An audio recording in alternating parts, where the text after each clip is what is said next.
बिस्मिल्लाहिर्रहमानिर्रहीम। अस्सलाम वालेकुम दोस्तों, क्या हाल है। मैं हूं आपका दोस्त तनवीर अहमद और आप देख रहे हैं मेरा YouTube channel common man TV.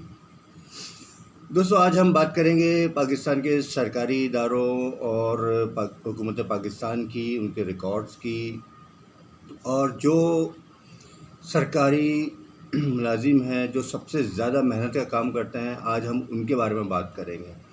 दोस्तों, आपने सुना होगा कि सरकारी इदारों में काम नहीं होता है, बहुत कम होता है या ना होने के बराबर होता है। करो नहीं करो, आओ या जाओ, घूस मुलाजमीन होते हैं। सरकारी इदारे वैसे खसारे में चलते हैं जिनको हम सफ़ेद हाथी भी कहते हैं, जिनको गवर्नमेंट ऑफ पाकिस्तान ने पाल रखा है, जिनकी तनख्वाहों में अरबों खरबों रुपए जाते हैं और काम कुछ भी नहीं होता है। पाकिस्तान स्टील है, PI है, रेलवे है, महकमा पोस्ट है और बहुत सारे इदारे हैं। लेकिन हम आज बात करेंगे सरकार के उन मुलाजमीन की जो बहुत ज़्यादा मेहनत करते हैं।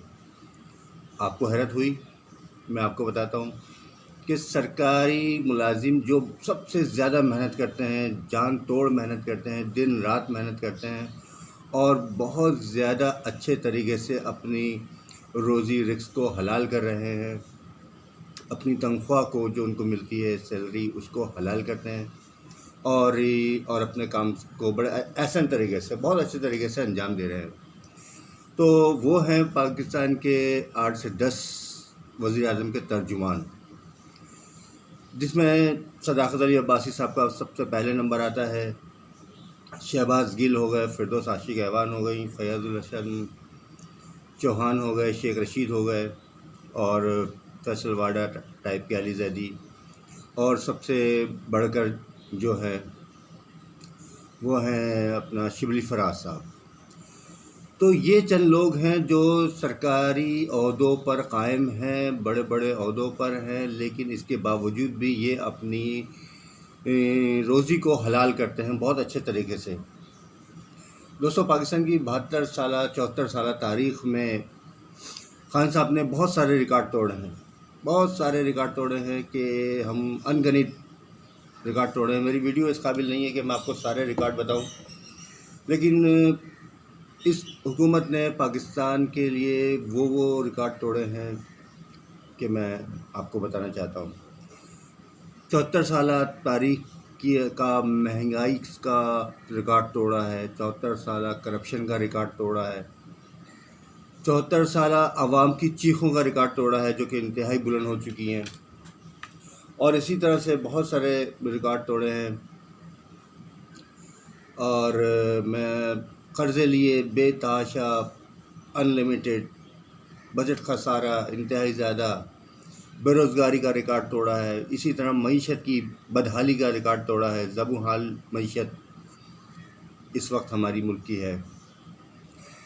दोस्तों, इतने सारे रिकॉर्ड तोड़ने के बाद और वज़ीर आज़म साहब की चर्ब ज़बानी के बाद जो काम आता है वो इन तर्जुमानों का और इन वज़ीरों का आता है, जो इतने अच्छे तरीके से वज़ीर आज़म की तमाम बातों को डिफ़ाइन करते हैं, वज़ीर आज़म का दिफ़ा करते हैं और बहुत ही अच्छे अंदाज में करते हैं। टीवी पर बैठकर करते हैं, कई लोगों के सामने, एंकर के सामने और सारी कौम के सामने इनको दिफ़ा करना पड़ता है। ये समझो कि नाक चने चबवा देती है गवर्नमेंट और इमरान खान के बयान इनके लिए। ये परेशान हो जाते हैं, दिन रात मेहनत करते हैं, दिन रात ही मेहनत करते हैं, तब जाकर ये दिफ़ा कर पाते हैं इमरान साहब की बातों का, उनके कहे हुए अक़वाल का और उनकी चीज़ों का। दोस्तों, ये काम बहुत मुश्किल है जो शहबाज गिल साहब बहुत अच्छे तरीके से करते हैं, सदाकत अली अब्बासी साहब, फिरदौस आशिक ऐवान साहब, शिबली फराज साहब, फैयाज़ुल हसन चौहान साहब, अली जैदी, फैसल वाडा वगैरह। तो मैं ये कहता हूँ कि ये अपनी रोटी को हलाल करते हैं। पाकिस्तान के सरकारी मुलाजिम के ये पहले सपूत हैं जो हलाल की खाते हैं। बाकी बहुत सारे लोग ऐसे भी हैं जो बगैर काम किए सैलरी लेते हैं और अपना घर बार चलाते हैं। दोस्तों, वज़ीर आज़म साहब का और बहुत सारी ऑल फॉल भी बातें हैं जो वो कर देते हैं।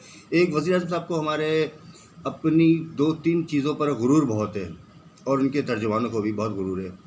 वो ये कि वो बगैर लिखे तकरीर करते हैं। जब बगैर लिखे आदमी तकरीर करेगा तो इस तरह की बातें तो निकलेंगी, और उस पर वज़ीर-ए-आज़म साहब शर्मिंदा भी नहीं होते हैं। ना उसको ये कहते हैं कि ये स्लिप ऑफ टंग है, ना उसकी कोई बात में तशरीह करते हैं कि भाई ऐसे नहीं ऐसे था। किसी किस्म की कोई माफ़ी नहीं, किसी किस्म की कोई शर्मिंदगी नहीं, उस पर कायम रहते हैं, खामोश रहते हैं। फिर उसका दिफ़ा करना पड़ता है हमारे इन तर्जुमानों को, जिन्होंने बहुत ही मुश्किल से इस बात को आगे बढ़ाते हैं और कामयाब करते हैं। और कामयाब भी क्या करते हैं कि एंकर सामने होता है, सवालात के जवाब देते हैं, उसका टाइम ख़त्म हो जाता है। वरना अगर वो किसी एक सवाल पे अटक जाए, एंकर किसी एक सवाल पे अटक जाए कि मुझे इसी का जवाब चाहिए, मुझे इसी सवाल का जवाब चाहिए, आप दीजिए, तो मैं समझता हूँ कि ये सवाल का जवाब नहीं देंगे बल्कि ये इस्तीफ़ा दे देंगे। दोस्तों, ये तर्जुमान अपनी कमाई तो हलाल करते हैं लेकिन अवाम की नींदें हराम करते हैं। अब आप ये देखिए कि वज़ीर-ए-आज़म की जो तकारीर हैं उसमें उन्होंने जर्मनी और जापान की सरहदों को मिला दिया। उन्होंने अपनी कंजूसी को अपनी खूबी बता दिया। उन्होंने अपनी बगैर लिखी तकरीरों को अपनी बहुत बड़ी खूबी बताया और जिसका दिफ़ा किया है तमाम लोगों ने। मैं समझता हूँ कि आटा चीनी में खरबों अरबों बनाए गए, जिसका दिफ़ा करते हैं ये लोग। वज़ीर-ए-आज़म की चोर लुटेरे करप्ट कहने की आदत को ये डिफ़ाइन करते हैं। वज़ीर-ए-आज़म साहब को अल्लाह का अज़ाब आता हुआ नज़र आता है, अल्लाह की लानत नज़र आती है, उसको भी ये लोग डिफ़ाइन करते हैं।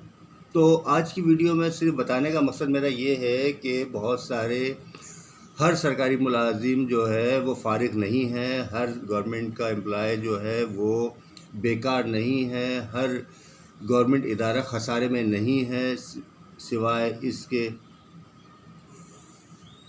अब मैं आपको ये बताऊं कि जो ये तर्जुमान हैं, जो ये हमारे मुशीरान हैं, अगर ये अवाम के सामने झूठ ना बोलें, अगर ये अवाम को सच बता दें, तो मैं समझता हूँ कि इनकी नौकरी खलास ख़त्म हो जाएगी। तो ये वज़ीर-ए-आज़म साहब ने बहुत ही अहम लोगों को रखा है अपने तर्जुमानों की लिस्ट में, और मैं समझता हूँ कि ये बहुत अच्छे अंदाज से काम कर रहे हैं। मैं इनको अप्रिशिएट करता हूँ, सलाम करता हूँ कि ये इतने मुश्किल से मुश्किल तरीन बातों को भी बहुत अच्छे अंदाज में वज़ीर-ए-आज़म साहब के हक़ में ले जाने की नाकाम कोशिश करते हैं। कुछ लोग समझ जाते हैं, कुछ नहीं समझते। अभी हाल ही में एक सर्वे हुआ जिसमें कहा गया है कि इमरान खान की कारकर्दगी से आप कितने मुतमईन हैं। 68% लोगों ने कहा है कि कारकर्दगी होगी तो हम बताएंगे। 68%। अब आप बताएं कि वो तहरीक-ए-इंसाफ जिसको आवाम के 1.5 करोड़ वोट मिले, वहाँ पर 68% आवाम का ये कहना है कि कारकर्दगी होगी तो हम बताएंगे कि अच्छी है क्या बुरी है। और इसी कारकर्दगी को, इसी खसारे की मईशत को, इसी इंतहाई से ज़्यादा कर्ज़े लेने वाली गवर्नमेंट को, महंगाई के तूफ़ान बर्पा करने वाली गवर्नमेंट को, और बहुत सारे पाकिस्तान की आवाम की मुश्किलात लाने वाली गवर्नमेंट को जब ये लोग डिफ़ाइन करते हैं, जब ये लोग आकर उसका दिफ़ा करते हैं और सारी बुराई, सारे इसकी मुल्क के हालात की ज़िम्मेदार और सारी मईशत की ज़बो-हाली का ज़िम्मेदार और महंगाई का ज़िम्मेदार और हर तरह की बुराई का ज़िम्मेदार जब ये आज से 2.5 साल और 7-7.5 साल पुरानी गवर्नमेंट को देते हैं, तो एक आम आदमी को समझ में नहीं आता कि वो क्या करे, क्या बोले। मेरे घर में चोरी हुई, चोर सारा सामान ले गए, सब ले गए।